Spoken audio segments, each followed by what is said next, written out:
నమస్తే. Shaft academy of media arts చలనచిత్ర దర్శకత్వ శాఖలో శిక్షణా కార్యక్రమానికి స్వాగతం. నేను డాక్టర్ చిలుకమరి నటరాజ్. ఈ డైరెక్షన్ కోర్సులో మనము డిఫరెంట్ మాడ్యూల్స్లో ఒక్కొక్క సబ్జెక్ట్ని ఎలాబొరేటెడ్గా డిస్కస్ చేసుకుంటూ వస్తున్నాం. Stages of film making, pre production, post production, అట్లా ఒక్కొక్క స్టేజ్కి సంబంధించి మనం ప్రతి ఎలిమెంట్ని విడివిడిగా ప్రాక్టికల్, థియరీ ఎట్లా చేసుకోవాలి, ఏం చేసుకోవాలి, ఇవన్నీ అనలైజ్ చేసుకుంటూ వస్తున్నాం. అందులో ఈరోజు ఈ మాడ్యూల్లో మనం ప్రీ ప్రొడక్షన్ అంటే ఏంటి, ఆ ప్రీ ప్రొడక్షన్లో ఉండే డిపార్ట్మెంట్స్ ఏంటి, వాటిల్లో ఎవరెవరు ఏమేం పనులు చేయాలి, డైరెక్షన్ డిపార్ట్మెంట్కి దానికి రిలేషన్షిప్ ఏంటి, ప్రీ ప్రొడక్షన్ స్టేజ్లో ఏ డిపార్ట్మెంట్తో డైరెక్టర్ ఎట్లా వర్క్ చేయించుకోవాలి, వీటన్నిటికి సంబంధించిన వాటిని మనం ఎలాబొరేటెడ్గా డిస్కస్ చేసుకోవడానికి ట్రై చేద్దాం. మనం ఇంతకుముందు ఒక మాడ్యూల్లో డిస్కస్ చేసుకున్నట్టు 5 స్టేజెస్ ఆఫ్ ఫిల్మ్ మేకింగ్లో డెవలప్మెంట్ స్టేజ్ తర్వాత నెక్స్ట్ స్టేజ్ ప్రీ ప్రొడక్షన్. ఈ ప్రీ ప్రొడక్షన్ అనేది ఒక రకంగా చెప్పాలంటే ఇంటికి కట్టేటప్పుడు మనం పునాది ఎట్లాగైతే వేసుకుంటామో అలా ఈ ప్రీ ప్రొడక్షన్ వర్క్ చేసుకోవాలి. ఈ ప్రీ ప్రొడక్షన్ వర్క్ ఎంత పర్ఫెక్ట్గా చేసుకుంటే, పునాది ఎంత బలంగా ఉంటే ఇల్లు అంత బలంగా ఉన్నట్టు, ఈ ప్రీ ప్రొడక్షన్ వర్క్ ఎంత కంఫర్టబుల్గా పర్ఫెక్ట్గా చేసుకుంటే మన ప్రొడక్షన్ స్టేజ్ అంతా కంఫర్టబుల్గా వెళ్ళిపోతుంది. అందుకని చాలా జాగ్రత్తగా ఈ ప్రొడక్షన్లో ఏమేం చేయాలో చేసుకుంటాము. దీంట్లో ఫస్ట్ అన్నిటికంటే ముందు మనం తెలుసుకోవాల్సిన అంశం ప్లానింగ్. అంటే ఏదేది చెయ్యాలి, ఎలా చెయ్యాలి, ఎందుకు చేయాలి, ఎప్పుడు చేయాలి అనే పాయింట్స్ని మనం పర్ఫెక్ట్గా ప్లాన్ చేసుకోవాలి. దానికి సంబంధించి ముందు అసలు ఒక 5 పీస్ ఆఫ్ ప్లానింగ్ అంటాం. అంటే ఒక ప్రాజెక్ట్ చేసేటప్పుడు ఒక 5 రకాల ప్లానింగ్కి సంబంధించిన ఒక 5 ఉంటాయి. వాటిని మనం పర్ఫెక్ట్గా సెట్ చేసుకోగలిగితే తర్వాత చేసేటప్పుడు మనకి కన్ఫ్యూజన్స్ రావు. అది మనం ఈ 5 పీస్ ఏంటి ఒకసారి తెలుసుకోవడానికి ట్రై చేద్దాం. దీంట్లో ఫస్ట్ ప్రాజెక్ట్ సెలక్షన్ అంటాము. అంటే ఒక ప్రాజెక్ట్ని మనం సెలెక్ట్ చేసుకోవడానికి తీసుకోవాల్సిన జాగ్రత్తలు ఏంటి, ఎట్లాంటి ప్రాజెక్ట్ సెలెక్ట్ చేసుకోవాలి, ప్రాజెక్ట్ సెలెక్ట్ చేసుకునే ముందు మనం ఏమేమి చూసుకోవాలి, ఇవన్నీ మనం అనలైజ్ చేసుకోవడానికి ట్రై చేస్తాం. First project selection. ప్రాజెక్టు దేన్ని బట్టి సెలెక్ట్ చేసుకుంటాం? First interest. మనకి మనం తీసుకునే ప్రాజెక్టు పట్ల ఇంట్రెస్ట్ ఉండాలి. ఇంట్రెస్ట్ లేకుండా తీసుకుంటే ఏమవుతుంది?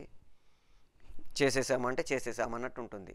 సినిమా షూటింగ్లో పాల్గొనే వాళ్ళు కానీ, ఆర్గనైజ్ చేసేవాళ్ళం కానీ అందరం కూడా ఏదో ఇంకా పని చేయాలి కాబట్టి చేస్తున్నాము, జీవించాలి కాబట్టి జీవిస్తున్నాము అన్నట్టుగా, ఏదో వైరాగ్యంతో ఉన్నట్టుగా పని చేసుకుంటూ వెళ్తాము. అలా కాకుండా మనకి ఇంట్రెస్ట్ ఉండే సబ్జెక్ట్ తీసుకున్నాం అనుకోండి, ఇంట్రెస్టింగ్గా చేస్తాం. టీమును కూడా ఎవరైతే ఈ సబ్జెక్టు పట్ల ఇంట్రెస్టింగ్గా ఉంటారో, ఇంట్రెస్ట్తో వర్క్ చేస్తారో అలాంటి వాళ్ళనే మనం ఆ టీంలో పెట్టుకుంటే కూడా యాక్టివ్గా, ఎనర్జెటిక్గా మన వర్క్ నడుస్తూ ఉంటుంది. కాకుండా సరే మన వాళ్ళు ఉన్నారు కదా, మనకు తెలిసిన వాళ్ళు ఉన్నారు కదా, మనకు పనికొచ్చే వాళ్ళు ఉన్నారు కదా అని దొరికిన వాళ్ళందరినీ పెట్టుకుంటూ పోతే ఏమవుతుందంటే ఆ ప్రాజెక్టు ఎవరికి నచ్చినట్టు వాళ్ళు చేసేసి అంత కలగాపులగంగా అయ్యే అవకాశాలు ఉంటాయి. అందుకని ఫస్ట్ ఇంట్రెస్టింగ్గా ఆ ప్రాజెక్ట్ని సెలెక్ట్ చేసుకోవాలి. రెండవది, ఈ ప్రాజెక్ట్ సెలెక్ట్ చేసుకునేటప్పుడు ఇంట్రెస్ట్ లేకపోతే, ఇప్పుడు నాకు ఇష్టం లేని ప్రాజెక్ట్ అనుకోండి, నేను వదిలేయకూడదు దాన్ని. ఎందుకంటే అవకాశం రావడం అనేది అంత ఈజీ కాదు. ఇండస్ట్రీలో ఒక క్లాస్లో డిస్కస్ చేసుకున్నాం స్టూడెంట్స్ అందరం కలిసి. ఎప్పుడో 15-20 ఏళ్ల నుంచి కో డైరెక్టర్లుగా, అసిస్టెంట్ డైరెక్టర్లుగా, అసోసియేట్ డైరెక్టర్లుగా పనిచేస్తున్న చాలామంది ఇప్పుడు డైరెక్షన్ ఎందుకు చేయట్లేదు? అది వాళ్ళ డౌటు. ఎందుకు చేయట్లేదంటే ఒక 3-4 కారణాలు మేము అనలైజ్ చేసుకోవడం జరిగింది. ఒకటి, కాంప్రమైజ్. సరే ఇప్పుడు బతికేస్తున్నాం కదా, తర్వాత కూడా బతికేస్తాం కదా, ఏదో నెలకింత జీతం వస్తుంది, మళ్ళీ డైరెక్షన్ చేస్తే తర్వాత ఛాన్సులు వస్తాయో రావో, మంచికి ఛాన్సులు వస్తాయో రావో, చేస్తే సక్సెస్ అవుతానో కానో, ఎందుకు తలకాయ నొప్పులు, హ్యాపీగా నెలకెంతో డబ్బులు పడేస్తున్నారు, దీంతో బతికేద్దాం అని కాంప్రమైజ్ అయిపోయే టైపు కొంతమంది అయితే, వాళ్ళు పని చేసిన టైంలో ఏదో గుడ్డెద్దు చేయబడ్డట్టు పని చేసుకుంటూ పోవడమే తప్ప సబ్జెక్టు నేర్చుకుందాం, దీన్ని మనం మెరుగుపరుచుకుందాం, దీని మీద ఇంకా డెవలప్ అవుదాం అనే ఆలోచన లేకుండా పని చేసుకుంటూ వెళ్ళిపోయేవాళ్ళు రెండవ రకం. మూడవ రకం, వచ్చాము ఈ ఫీల్డ్ మనకి పనికిరాదు, మనం ఇక్కడ నిలబడలేము, వేస్ట్, అన్ని రాజకీయాలు ఉన్నాయి అనుకొని రిటర్న్ వెళ్ళిపోయేవాళ్ళు. అసలు ట్రైయే చేయకుండా కప్పల్లాగా అక్కడే ఉండిపోయేవాళ్ళు.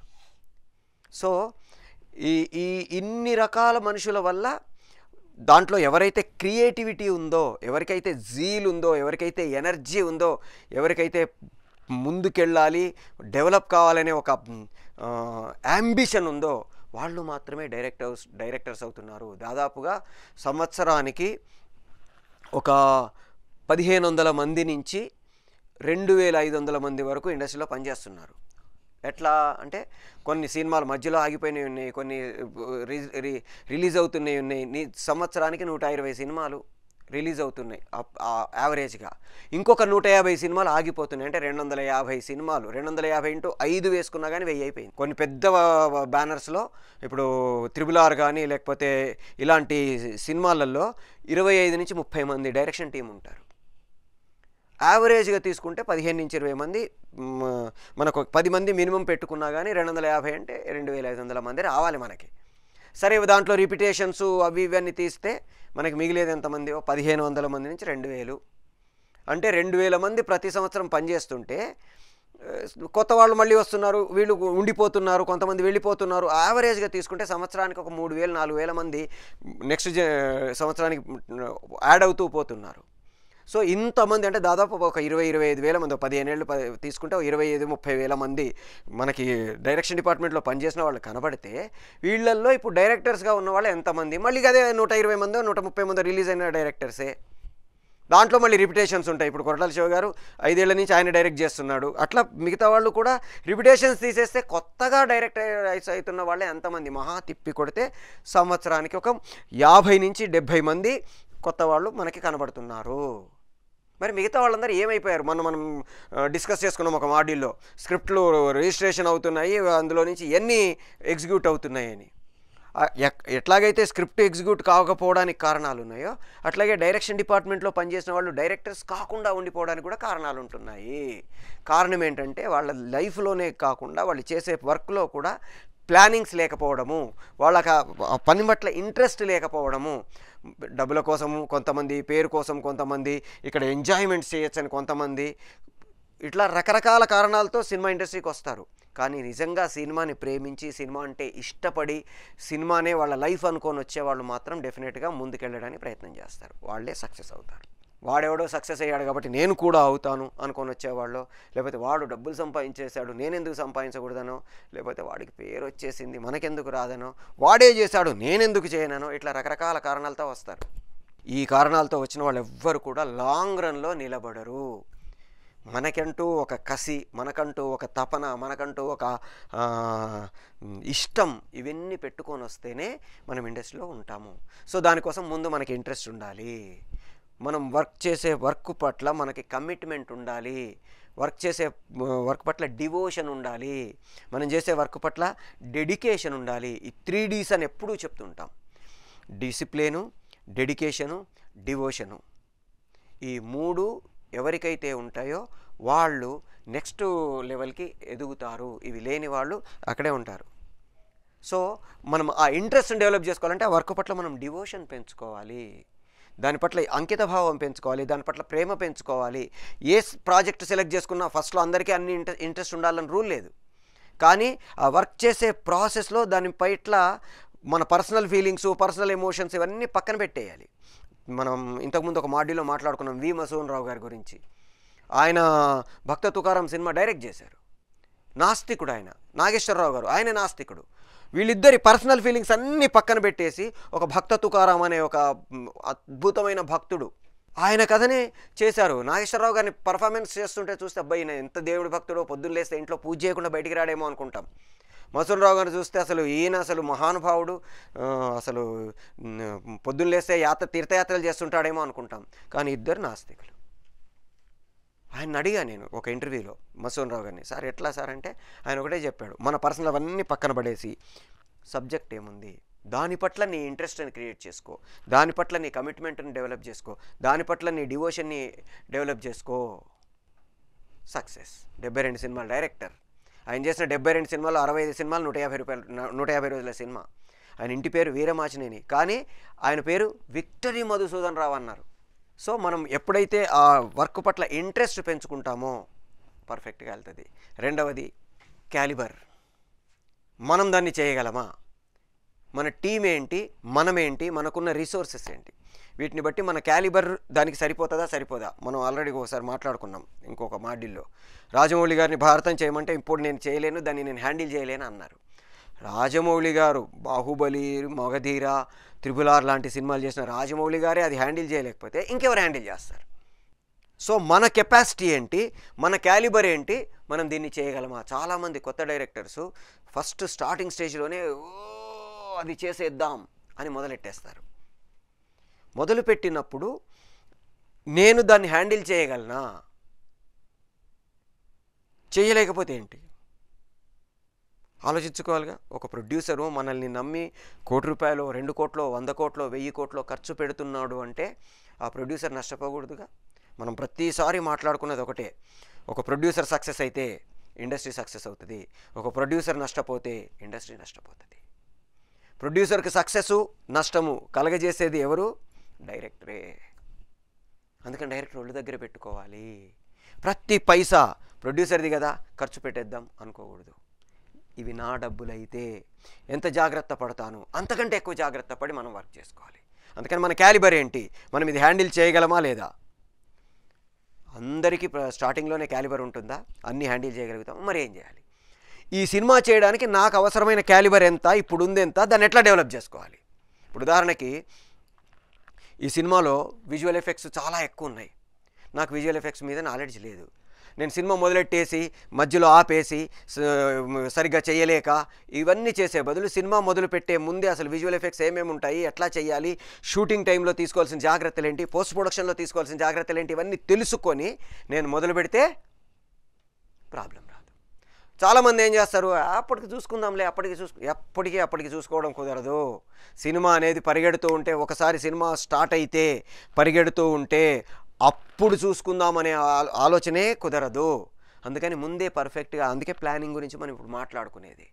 సో ముందు పర్ఫెక్ట్గా అన్నీ రెడీ చేసుకొని దూకడానికి రెడీ కావాలి. థర్డ్ది రిసోర్సెస్. మనకున్న రిసోర్సెస్ ఏంటి? హ్యూమన్ రిసోర్సెస్ కావచ్చు, టెక్నికల్ రిసోర్సెస్ కావచ్చు, అదర్ రిసోర్సెస్ కావచ్చు. ఇప్పుడు నాకు ఒక పెద్ద బ్లూ మ్యాట్ వేసే స్టూడియో కావాలి. ఇంత చిన్నది గ్రీన్ మ్యాటో బ్లూ మ్యాటో ఉన్న స్టూడియో ఉందనుకోండి, ఇందులో నేను చేయగలనా? మరి ఏం చేయాలి? రిసోర్స్ లేదనుకోండి, ఆ రిసోర్స్ లేకపోతే వదిలేయలేం. మళ్ళీ రిసోర్స్ని ఎట్లా సృష్టించుకోవాలి? ఒక షెడ్ వేసుకొని దాంట్లో గ్రీన్ మ్యాట్ వేసుకోండి, తప్పేం లేదు. మనము ఒక సెట్ వేస్తే 50 లక్షలు 60 లక్షలు ఖర్చు పెట్టే బదులు ఒక 2-3 లక్షలు పెడితే మనకు ఒక షెడ్డు, దాంట్లో గ్రీన్ మ్యాట్, పెద్దది స్టూడియో వచ్చేస్తుంది. సో ఎట్లా చేస్తే మనం అనుకున్న రిసోర్స్ రీచ్ అవుతాము? యాక్టర్స్, నా దగ్గర ఉన్న యాక్టర్స్ ఎవరు, వాళ్ళ క్యాలిబరీస్ ఏంటి, వాళ్ళు ఎంత చేయగలరు, చేయలేని వాళ్ళు ఉంటే ఏం చేయాలి? వాళ్ళకి ట్రైనింగ్ ఇచ్చుకుంటాం, వర్క్షాప్ చేసుకుంటాం, వాళ్ళని మనకు అంచనాలకు తగ్గట్టుగా మార్చుకుంటాం. ఆల్రెడీ ఆ టాలెంట్ ఉన్న ఆర్టిస్టులు దొరికితే ప్రాబ్లం లేదు, దొరకకపోతే ఎవరుంటే వాళ్ళని మనకనుగుణంగా ఎట్లా మలుచుకోవాలో డైరెక్టర్కి తెలియకపోతే జీరో. Next budget. మన దగ్గర ఎన్ని డబ్బులు ఉన్నాయి, ఎంతలో చెయ్యాలి, పిండి కొద్దీ రొట్టె. నా దగ్గర ₹100 ఉంటే ₹100లోనే షూటింగ్ ఎట్లా కంప్లీట్ చేయాలో ప్లాన్ చేసుకోవాలి. ₹1000 ఉంటే ₹1000 ఉన్నాయి కదా అని ₹1000 ఖర్చు పెట్టాం. ₹1,00,000, ₹1,00,00,000 ప్రొడ్యూసరు 100 కోట్లైనా పర్వాలేదు చేయండి అన్నాడు కదా అని 100 కోట్లకు బడ్జెట్ పెంచకండి. నిజంగా మన ప్రాజెక్టుకి ఎంత అవసరం బడ్జెట్? చాలామంది ఏం చేస్తారంటే, ప్రొడ్యూసర్ పెడతా అన్నాడు కదా, అవసరం ఒక కారు, 4 కార్లు పెట్టే, ఏం కాదు. ఆర్టిస్టులు 10 మంది చాలు, 100 మందిని తీసుకోవా, డబ్బులు ఇస్తున్నాడు ప్రొడ్యూసర్. కాదు, నాకు ఎంత అవసరమో, ₹1 అవసరమైతే ₹1, ₹100 అవసరమైతే ₹100. ఇది దర్శకుడు అలవాటు చేసుకుంటే పెద్ద బడ్జెట్ అయినా చిన్న బడ్జెట్ అయినా ఎట్లాంటి బడ్జెట్ అయినా పర్ఫెక్ట్గా ప్రాజెక్ట్ని హ్యాండిల్ చేయడం అలవాటు అవుతుంది. లేకపోతే డబ్బులు ఉన్నప్పుడు ఏదో ఉంటే మస్తు, లేకపోతే పస్తు అన్నట్టు అయిపోతుంది. కాకూడదు. పర్ఫెక్ట్గా ఆ బడ్జెట్ను కూడా ఎలొకేషన్స్ అంటాం. అంటే దేనికి ఎంత, స్క్రిప్ట్కి ఎంత, డైరెక్షన్కి ఎంత, యాక్టింగ్కి ఎంత, టెక్నికల్స్కి ఎంత, అదర్ ప్రతిదానికి ఎంత, లొకేషన్కి ఎంత. లొకేషన్లో ఒక్కొక్క లొకేషన్కి ఒక్కొక్క రేట్లు ఉంటాయి. మనం ఎన్ని రోజులు తీసుకోవాలి, ఇవన్నీ మనం ఒక్కొక్క డిపార్ట్మెంట్ గురించి డిస్కస్ చేసుకునేటప్పుడు మళ్ళీ ప్రతి దాంట్లో బడ్జెట్ గురించి మాట్లాడుకుంటాం. ఓవరాల్గా బడ్జెట్ గురించి ఇప్పుడు మాట్లాడుతున్నాం. సో మనకు ప్రొడ్యూసర్ ఎంత ఇస్తా అన్నాడు, మనం ఒక మాడ్యూల్లో డిస్కస్ చేసుకున్నాం రమణ గారి గురించి. పేర్లేని సినిమా అంటే పాపే మా ప్రాణం, శుభవేళ, గౌరీ ఇలాంటి సినిమాల డైరెక్టర్, ఎలా చెప్పను. ఆయన స్రవంతి రవికిషోర్ గారు వరుసగా ఆ 5 సినిమాలు ఆయనతో చేశారు. నేను అడిగా ఆయన్ని, ఎందుకు సార్ వరుసగా ఆయనకి ఇచ్చారు అని. ఆయన చెప్పాడు, నేను ₹1,00,00,000 వేసుకుంటే రమణ 80 lakhs బడ్జెట్ వేస్తాడు, అది కూడా ఇంకా 70 or 75లోనే చేస్తాడు. అంటే ఒక ప్రొడ్యూసర్గా సినిమా స్టార్ట్ అయ్యేసరికి ఆయనకి నాకు 25 లక్షల లాభం, నేను వేరే వాడి దగ్గరికి ఎందుకు పోతానని అడిగాడు ఆయన. కాబట్టి ఒక ప్రొడ్యూసర్ ఎలా ఆలోచిస్తాడో మనకు తెలిసింది. మనం ₹1,00,00,000 బడ్జెట్ అని 50 లక్షల్లోనే మీరు సినిమా కంప్లీట్ చేయగలిగితే ఆ 50 లక్షలు పెట్టి ఇంకో సినిమా మీకే ఇస్తాడు. రెండో సినిమా, మూడో సినిమా, నాలుగో సినిమా మన దగ్గరికే ఎందుకు వస్తారు? మనతో వాళ్ళకి వర్క్ చేయడం కంఫర్టబుల్గా ఉంటుంది, ప్రాఫిటబుల్గా ఉంటుంది. మన వల్ల కంఫర్ట్ ఉంది, ప్రాఫిట్ ఉంది అన్నప్పుడు వేరే వాళ్ళ దగ్గరికి పోరు. అందుకని మనం ఏం చేయాలి, మన బడ్జెట్ ఎంత, మనం మిగిల్చగలిగింది ఎంత. అట్లని కాంప్రమైజ్ అయిపోయి ఉప్మా ప్రొడక్షన్స్ అంటాం, ఇండస్ట్రీలో ఒక పదం వాడుతూ ఉంటారు, ఉప్మా బ్యాచ్ అని. అంటే టిఫిన్ పెట్టాలంటే ఉప్మా పెట్టేయండి, ఉప్మా ఏమవుతుంది, ఇంత చేస్తే ఇంత అనిపిస్తుంది, ఇంత తినగానే కడుపు నిండిపోతుంది, ఇంత తింటే మళ్ళీ 1.5 గంటలు 2 గంటలు 3 గంటల దాకా వాడికి ఆకలి కాదు, అది పెట్టేస్తే పడి ఉంటారు. ఇలాంటి బ్యాచ్ని ఉప్మా బ్యాచ్లు అంటాము.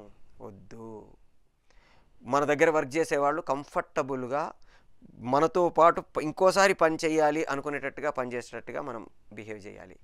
ఎట్ ది సేమ్ టైం ఎంత డబ్బులు పెట్టాలి అంతే పెట్టాలి. ఉదాహరణకి ఒక సినిమా ఉంది, ప్రొడ్యూసరు బాంబే నుంచి ఆర్టిస్టులను తీసుకొచ్చి కృష్ణావరాయ్ హోటల్లో పెట్టారు. వాళ్ళని హోటల్లో పెట్టారు కదా, మరి లోకల్ వాళ్ళు ఏం పాపం చేశారు, అందుకని వీళ్ళని కూడా తీసుకెళ్ళి అదే హోటల్లో పెట్టాడు. లోకల్ వాడికి కారు ఇంటికి పంపించి తెచ్చుకుంటే పెట్రోల్కి మొత్తం కారు అంతా కలిపి రోజుకు 10,000 అవుతుందేమో.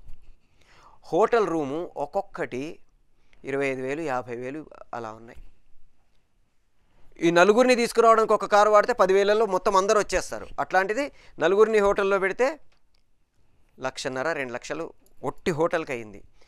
సెట్లో జనరల్గా ఏం చేస్తారంటే ఇండస్ట్రీలో ఫుడ్ దగ్గర కాంప్రమైజ్ కారు. ఫుడ్ కంఫర్టబుల్గా ఉంటుంది, షూటింగ్ ఫుడ్ అంటే హ్యాపీగా ఆరోగ్యవంతంగా ఉంటుంది. బ్రేక్ఫాస్ట్ కావచ్చు, లంచ్ కావచ్చు, అవసరం అనుకుంటే నైట్ పెట్టే డిన్నర్ కావచ్చు, ఏదైనా సరే ఆరోగ్యకరంగా తర్వాత రుచికరంగా కంఫర్టబుల్గా ఉంటాయి. వారానికి 1 సారో 2 సార్లో నాన్ వెజ్ పెడతారు. ఆయన ఏం చేశాడు, ప్రతిరోజు నాన్ వెజ్ పెట్టండి. ఏమైంది, వెళ్ళి ట్యాంక్ బండ్లో దూకాడు. సినిమా రిలీజ్ అయ్యే టైంకి డబ్బులు లేవు. రామానాయుడు గారి స్టూడియోలో ఇవన్నీ ఉన్నాయి, బయటికి రావట్లా. డబ్బులు కడితే తప్ప ల్యాబ్లో నుంచి బయటికి రావు, డబ్బులు లేవు, వెళ్ళి ట్యాంక్ బండ్లో దూకాడు. మళ్ళీ పట్టుకొచ్చి రక్షించి, సరే అంటే ఒక మనిషిని పెట్టుకొని దూకాడు, అది వేరే విషయం. కానీ మళ్ళీ ఆయన బయటికి తీసుకొచ్చి అన్ని సెట్ చేసి, హీరో వెళ్ళి, తాతగారు నేను మీకు ఒక సినిమా చేసి పెడతాను, ఇప్పుడు ఈ సినిమా రిలీజ్కి పర్మిషన్ ఇవ్వండి అంటే, నాయుడు గారు పెద్ద మనసున్న ప్రొడ్యూసర్ కాబట్టి సరే తీసుకుపోండి అన్నారు. సినిమా రిలీజ్ అయ్యారు, సరే వాళ్ళ డబ్బులు వాళ్ళకి రిటర్న్ ఇచ్చారు. ఇవన్నీ ఏంటి, ఓవర్ యాక్షన్స్ అంటాము, ఎక్స్ట్రా ఖర్చులు అంటాం. ఇవి చేయకూడదు. మన బడ్జెట్లో మిగిలించాలి, అట్లని కకృతి పడొద్దు. బడ్జెట్ని కంఫర్టబుల్గా చేసుకోవాలి, అట్లని ఓవర్ బడ్జెట్ పెట్టకూడదు. ఇవి మనం మన బడ్జెట్ని బట్టి. Last but not the least, టోటల్గా ఈ సినిమా చేయడానికి మనకి ఎంత టైం కావాలి? సంవత్సరమా, 2 సంవత్సరాల, 3 సంవత్సరాల, 6 నెలల, నెల రోజుల, 10 రోజుల? ప్రీ ప్రొడక్షన్కి ఎంత టైం తీసుకోవాలి, ప్రొడక్షన్కి ఎంత టైం తీసుకోవాలి, పోస్ట్ ప్రొడక్షన్కి ఎంత టైం తీసుకోవాలి, మొత్తం కంప్లీట్ చేసి ఎప్పుడు రిలీజ్ చేయాలి? ఈ పర్ఫెక్ట్ ఫిక్స్డ్ లేకపోతే తీసుకుంటూ పోయాం అంటే పెద్ద బడ్జెటు, పెద్ద డైరెక్టరు, పెద్ద ప్రొడ్యూసరు అంత పర్ఫెక్ట్గా ఉంది, వాళ్ళకి డబ్బులు ఒక నెల రోజులు బ్లాక్ అయినా 2 నెలలు బ్లాక్ అయినా ప్రాబ్లం లేదు అనుకున్న వాళ్ళకి పర్వాలేదు. కానీ కొత్త ప్రొడ్యూసరు డబ్బులు అక్కడి నుంచో మొబిలైజ్ చేసి తెచ్చుకుంటాడు, అప్పు చేసి తెచ్చాడా, లోన్ తెచ్చుకున్నాడా, ఇంకోటి చేశాడా, ఎవరినన్నా చేబదులు అడిగి తెచ్చుకున్నాడా, డబ్బులు తెచ్చుకున్నాడు. ఆ డబ్బులు ఎప్పుడైతే ఇక్కడ పెట్టుబడి పెట్టాడో ఇవన్నీ బ్లాక్ అయిన అమౌంటు ఆగిపోయింది, ఇక్కడ గ్రోత్ లేకుండా ఉందనుకోండి, ఏమవుతుంది? ఆగిపోయింది. ఆ ప్రొడ్యూసర్కి దానికి వడ్డీలు కట్టుకోవాల్సిన పరిస్థితి ఏర్పడితే, వాటిని రిటర్న్ ఇచ్చుకోవాల్సిన పరిస్థితులు టైం దాటిపోతూ ఉంటే అతనికి తెలియకుండా మెంటల్గా ఫిజికల్గా స్ట్రెస్ అవుతూ ఉంటాడు. మనం 3 నెలలు అనుకున్నాం అనుకోండి, వీలైతే 2.5 నెలల్లో కంప్లీట్ చేయగలమా? యాజ్ ఎర్లీ యాజ్ పాసిబుల్ మనం దాన్ని కంప్లీట్ చేయగలమా? ఎప్పట్లో ఈ ప్రాజెక్ట్ని మనం సెలెక్ట్ చేసుకునేటప్పుడే మనం టైం బౌండ్ పెట్టుకోవాలి. దీనికి పెట్టుకుంటే పర్ఫెక్ట్గా వర్క్ చేసుకుంటూ పోతాం. అయితే అది మనం ఒక షెడ్యూల్ ప్లానింగ్ గురించి ఇంకొక మాడ్యూల్లో డిస్కస్ చేసుకుంటాం. షెడ్యూల్ ఎట్లా ప్లాన్ చేసుకోవాలి, కొత్త వాళ్ళతో ఎట్లా ప్లాన్ చేసుకోవాలి, స్టార్స్ అయితే ఎట్లా ప్లాన్ చేసుకోవాలి, ఎన్ని రోజులు షూటింగ్ చేయాలి, ఇవన్నీ మనం ఇంకొక మాడ్యూల్లో డిస్కస్ చేసుకుంటాం. అవన్నీ మైండ్లో పెట్టుకొని టైం ప్లాన్ చేసుకోవాలి. ఇప్పుడు ఒక పెద్ద స్టార్ని పెట్టుకున్నాను అనుకోండి, ఏం చేస్తారు? నెలకు ఒక 2 రోజులు, 3 రోజులు, 2 నెలలకు ఒక 10 రోజులు, ఇలా మనకి డేట్లు ఇచ్చుకుంటూ పోయారనుకోండి, వాళ్ళ డేట్లు ఎప్పుడు ఉంటే మనం అప్పుడు చేసుకుంటూ వెళ్తాం. సో మన ప్రాజెక్ట్కి ఎవరిని పెట్టుకోవాలి, మనకున్న టైంలో ఎవరు టైం ఇస్తారు, ఇవన్నీ కూడా మనం ఆలోచించుకుంటూ ప్రాజెక్ట్ని సెలెక్ట్ చేసుకుంటాము. ఇది first P, selection of the project selection. Second P, planning. ఎప్పుడెప్పుడు ఏమేం చేయాలి, ఎలా చేయాలి, ఇది పర్ఫెక్ట్గా ప్లానింగ్ చేసుకుంటే తప్ప మనకి నెక్స్ట్ స్టేజెస్ అన్నీ వర్కౌట్ కావు. సో పర్ఫెక్ట్గా ఎంత ఎఫెక్టివ్గా మనం ప్లాన్ చేసుకుంటే అంత ఎఫెక్టివ్గా మనం అనుకున్న పనులన్నీ అవుతాయి. ప్లానింగ్ లేకుండా చేసేది ఏది కూడా సక్సెస్ కాదు. అప్పటికప్పుడు చేసేది ఏదైనా సరే హడావిడిగా ఉంటుంది తప్ప పర్ఫెక్ట్గా ఒక డిసిప్లైన్డ్గా ఉండదు. అందుకని ముందే ప్లాన్ చేసుకుంటాము. షెడ్యూల్ ప్లాన్ కావచ్చు, ఆర్టిస్టుల సెలక్షన్ ప్లాన్ కావచ్చు, ఆడిషన్స్ కావచ్చు, స్క్రిప్ట్ రెడీ చేసుకోవడం కావచ్చు, ప్రతి స్టేజ్ ఎప్పుడు రిలీజ్ చేయాలి అనే డేటుతో సహా. రిలీజ్ చేయాలంటే నాకేం కావాలి? థియేటర్లు కావాలి. థియేటర్లు లాస్ట్ మినిట్లో నేను వెళ్ళి నాకు థియేటర్ ఏంటి అంటే ఖాళీ ఉండాలా? వేరే సినిమా ఏదో రిలీజ్ అయ్యి ఉంటే అప్పుడు అయ్యో థియేటర్లు లేవండి ఇప్పుడు ఎట్లా అనుకోవడానికి ఉండదుగా. నేను ఫలానా డేట్లో నా సినిమాని రిలీజ్ చేస్తున్నాను అంటే మిగతా వాళ్ళందరూ వాళ్ళ ప్లాన్లు వాళ్ళకు ఉంటాయి, మన ప్లాన్ మనకు ఉంటుంది. ఎన్ని థియేటర్స్ కావాలి, ఎన్ని స్క్రీన్స్లో రిలీజ్ చేస్తున్నాము, ఇవన్నీ మనం ముందే ప్లాన్ చేసుకోకపోతే ప్రతిదీ ప్రీ రిలీజ్. ఇప్పుడు చాలా ఈవెంట్స్, ఒకప్పుడు ఈ ఈవెంట్స్ పేర్లు ఊర్లు కూడా ఎవరికి తెలియదు. మహా అయితే సినిమా సక్సెస్ అయిన తర్వాత ఆడియో సీడీలు రిలీజ్ చేసేవాళ్ళు సినిమా అయిపోయిన తర్వాత. ఇప్పుడు అట్లా కాదు, రకరకాలు first look announcement, first announcement, first look ఏమిటి? ఇంతకుముందు మేకప్ టెస్ట్లు అనేవాళ్ళు, అట్లాంటిది మేకప్ టెస్టులు చేసి ఫోటోలు వేసేసి ఫస్ట్ లుక్ అని ఒక పేరు. ఇట్లా రకరకాల, మన మహేష్ బాబు గారు దాంట్లో అంటారే రకరకాల పేర్లు పెట్టి అమ్ముకుతున్నారా అని, అట్లా రకరకాల పేర్లు పెట్టి ఈవెంట్లు ఎందుకు చేస్తున్నారంటే it is also part of publicity. మనం సినిమా స్టార్ట్ చేసాము, నడుస్తుంది అనే విషయం జనాల నోళ్లలో నానుతూ ఉండాలి అంటే ఏదో ఒక రకంగా మనం పబ్లిసిటీ అవుతూ ఉండాలి. పాతకాలంలో ఏం చేసేవాళ్ళు, షూటింగ్ చేస్తూ మధ్య మధ్యలో ఫోటోల్ని ప్రెస్కి రిలీజ్ చేసేవాళ్ళు, మా సినిమా ఇంతవరకు వచ్చింది అని. ఇప్పుడు అవి ఫొటోసు అదంతా పాతబడిపోయినాయి. ఎందుకంటే సినిమాలు సెట్టింగ్లోకి అసలు సెల్ ఫోన్లు కానీ కెమెరాలు కానీ అలౌ చేయట్లేదు. వాటిని లీక్ కాకుండా దాచిపెట్టుకుంటున్నాం. అమ్మ ఇది అసలు బయటికి పోవద్దు, మనం చెప్తే తప్ప బయట కనబడకూడదు, దాచేయండి అన్నట్టు దాచుకుంటున్నాం. అందుకని అసలు షూటింగ్ టైంలో కెమెరాల్లో షూట్ చేసేవి ఓన్లీ స్టిల్స్ తీసేవాళ్ళు, అది కూడా కంటిన్యూటీస్ కోసమో పబ్లిసిటీ కోసమో వాళ్ళు తీసేవి దాచిపెట్టడం తప్ప బయట నుంచి సెల్ ఫోన్లను కూడా మనం సెట్లోకి అలౌ చేయట్లా. పొరపాటున ఎవడని తీస్తే డిలీట్ చేయండి. ఎందుకు అంటే బిల్డప్, దాచాం, చూపిద్దాం, మా ఇష్టం వచ్చినప్పుడు చూపిస్తాం. ఇట్లాంటి రకరకాల వీటితోటి మనకి మధ్యలో ఏం జరుగుతుందో తెలియట్లేదు. మరి ఏం చేయాలి? అందుకని ఇంకా రకరకాల events, pre release function, audio release, lyrical release ఏమిటి? నా పిండాకోడు తోయ్ మేము కూడా చేస్తున్నాం అని తప్పట్లా. పబ్లిసిటీ ఏదో ఒకటి, దాంట్లో పాట పాడేవాళ్ళని చూపించి, ఇంతకుముందు మీరు ఎవడన్నా పాట పాడేవాళ్ళని చూసారా? ఇట్లా వాళ్ళు ఆ పాట పాడుతుండగా షూట్ చేస్తాం. ఆ మ్యూజిక్ డైరెక్టర్ ఇలా అంటున్నాడు, ఏమంటున్నాడో మనకు తెలియదు, ఇట్టా అంటున్నాడు. ఎలక్ట్రానిక్ కంపోజర్ ఉంది, దాన్ని ఇట్లా అంటున్నాడు. ఒక షాట్ తీసుకున్నాం. మ్యూజిక్ డైరెక్టర్ కూర్చొని అంటున్నారు, అదొక షాట్ తీసుకున్నాం. ఆ మధ్యలో ఈ షూటింగ్ చేసిన బిట్లో ఒక 2 కట్ చేస్తే దాంట్లో పాడేసాం. ఇప్పుడు ఇదంతా కలిపి లిరికల్ రిలీజ్ ఉంటే పాపం అవకాశం ఉంటే ఎవరైతే రాశారో వాళ్ళని కూడా చూపిస్తున్నాం. 90% వాళ్ళని చూపించట్లేదు, మీరు అబ్జర్వ్ చేయండి. నిజంగా చెప్పాలంటే మేము ఒక తెలుగు సినీ రచయితల సంఘం రజతోత్సవాల్లో ఒక స్కిట్ చేశాం. రచయితకి ఎంత నిరాదరణ ఉంటుంది అని. ఇప్పుడు ఎన్ని తిరిగారు విజేంద్ర ప్రసాద్ గారు, ఎక్కడన్నా త్రిపులారు ఫంక్షన్లో కనబడ్డారా? కోర్స్ ఆయన పబ్లిసిటీ అంటే ఇష్టం ఉండదు, ఆయన దూరంగా ఉంటారు, అది వేరే విషయం. కానీ రచయితగా ఆయన కనపడాలి కదా. పరుచూరు గోపాలకృష్ణ గారు ఇట్లాంటి వాళ్ళు మీకు ప్రీ రిలీజ్లో కావచ్చు, ఇంకో చోట కావచ్చు, ఈవెంట్లో ఎక్కడన్నా రచయితకి తగిన అది లభిస్తుందా? లిరికల్ రాసింది ఆయన వల్ల కదా పాట హిట్ అయింది, ఆయన కనబడ్డు. మ్యూజిక్ డైరెక్టరు, కొరియోగ్రాఫరు, డాన్స్ చేసిన డాన్సర్స్ అందరూ ఉంటారు, హీరోలు హీరోయిన్లు. సో ఇట్లా ఈవెంట్స్, రకరకాల ఈవెంట్స్ చేసి మనం పబ్లిసిటీ చేసుకుంటూ వెళ్తున్నాము. ఏది ఎప్పుడు చెయ్యాలో కూడా మనం పర్ఫెక్ట్గా ప్లానింగ్ చెయ్యాలి. ప్లానింగ్ చెయ్యకపోతే, ఏ రోజు ఏం చెయ్యాలో మనం డిసైడ్ చేసుకోకపోతే తర్వాత నెక్స్ట్ స్టెప్పుల్లో చేసే ప్రాసెస్ చాలా ఇబ్బంది అవుతుంది. అందుకని పర్ఫెక్ట్గా ప్లానింగ్ చేసుకుంటాము. దాని నెక్స్ట్ పి, ఐడియా. ట్రై చేయండి. ఓకే, నేనే చెప్తాను.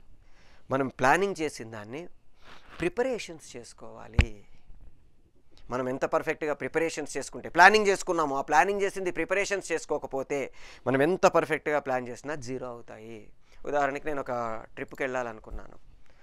ఏ రోజు బయలుదేరాలి, ఏ రోజు ఏం చేయాలి, ఏ రోజు అక్కడికి రీచ్ కావాలి, అక్కడ ట్యాక్సీ ఎట్లా మాట్లాడుకోవాలి, అన్నీ పర్ఫెక్ట్గా ప్లాన్ చేసుకున్నా. బట్ ప్రిపరేషన్ లేదనుకోండి, టికెట్లు బుక్ చేయాలా, హోటల్ బుక్ చేయాలా, ఏమైపోయింది? నా ప్లానింగ్ మొత్తం జీరో అయిపోయి అక్కడికి వెళ్ళేసరికి, ఎగ్జిక్యూషన్ దగ్గరికి వచ్చేసరికి జీరో అయిపోతుంది. అది కాకుండా మనం జాగ్రత్తలు తీసుకోవాలంటే ప్రిపరేషన్, ప్లానింగ్ ఎంత ఇంపార్టెంటో ప్రిపరేషన్ అంత ఇంపార్టెంటో. అయితే ప్రిపరేషన్ కంటే ముందు ఏం చేస్తామంటే ప్లానింగ్తో పాటు ఆల్టర్నేట్ ప్లానింగ్ చేసుకుంటాము. ప్లాన్ ఏ, ప్లాన్ బి అంటుంటారు. ఆల్టర్నేట్ ప్లాన్ కూడా చేసుకోవాలి. మనము చేసుకొని వాటిని పర్ఫెక్ట్గా ప్రిపేర్ చేసుకుంటే, మనం ఏం ప్లాన్ చేసుకున్నామో దాని ప్రిపరేషన్స్, ఒకవేళ అది ఫెయిల్ అవుతుంది అనుకుంటే దానికి ఆల్టర్నేట్గా ఏం చేయొచ్చో దానికి ప్రిపరేషన్స్ మనం రెడీ చేసి పెట్టుకుంటే మనం నెక్స్ట్ స్టేజ్కి షిఫ్ట్ అవ్వచ్చు. ప్రిపరేషన్ తర్వాత నెక్స్ట్ స్టేజ్ మిగతా వాటిల్లో ఉండదు, కేవలం మన దాంట్లోనే, మనకు సంబంధించిన ఫీల్డ్లోనే ఉండేది ప్రాక్టీస్. ప్రాక్టీస్ లేకపోతే మనం ప్రిపరేషన్ చేసుకున్నది ఎగ్జిక్యూట్ చేసేకి మధ్యలో ఒక చిన్న గ్యాప్ ఏర్పడుతుంది. నేను ఫలానా అనుకున్నాను, యాక్టర్ని నేను ఫలానా వాళ్ళు అనుకున్నాను, వాళ్ళతో నేను వాళ్ళు చేయగలరా లేదా, కొత్త వాళ్ళు చేయగలరా లేదా చెక్ చేసుకోకుండా నేను డైరెక్ట్ సెట్లోకి వెళ్ళాను అనుకోండి, టైం వేస్ట్ అయిపోతుంది. ఓ కెమెరా కొత్తగా వచ్చింది, దాన్ని నేను వాడదామనుకున్నాను, తీసుకొచ్చుకున్నాము, సెట్లోకి వెళ్ళాము, మొదలెట్టాము, ఆప్షన్స్ తెలియదు, దాంట్లో ఉండే లోపల ఉండే ఎలిమెంట్స్ ఏమున్నాయో తెలియదు, అది ఎట్లా వర్క్ చేస్తుందో తెలియదు. సినిమాటోగ్రాఫర్ అప్పుడు దాని మీద కుస్తీ పట్టడం మొదలెట్టాడు అనుకోండి, దానికంటే ముందు ప్రాక్టీస్ చేసేసి ఉంటే ఓకే, అది ఒక డమ్మీ షూట్ చేస్తామా, లేకపోతే డెమోలాగా చేసుకుంటామా, లేకపోతే ఒక ట్రయల్ షూట్ చేస్తామా, వాట్ ఎవర్ ఇట్ ఈస్, మనం కొత్తగా చేద్దామనుకున్న దేన్నైనా సరే పర్ఫెక్ట్గా ప్రిపేర్ చేసుకొని రెడీ అయితే పర్ఫెక్ట్గా ఉంటుంది. Last but not the least, presentation, execution, మనం చేయాల్సిన ప్రాజెక్ట్. సో ఈ 5 Psని మనం పర్ఫెక్ట్గా సెట్ చేసుకొని ముందుకెళ్ళగలిగితే మనం ఏ ప్రాజెక్ట్ చేసినా సక్సెస్ అవుతుంది. వీటిలలో ఏ స్టేజ్లో మనం నెగ్లిజెన్సీ చూపించినా ఆ ప్రాజెక్ట్ సక్సెస్ కావడానికి రేషియో తగ్గుతూ పోతూ ఉంటుంది.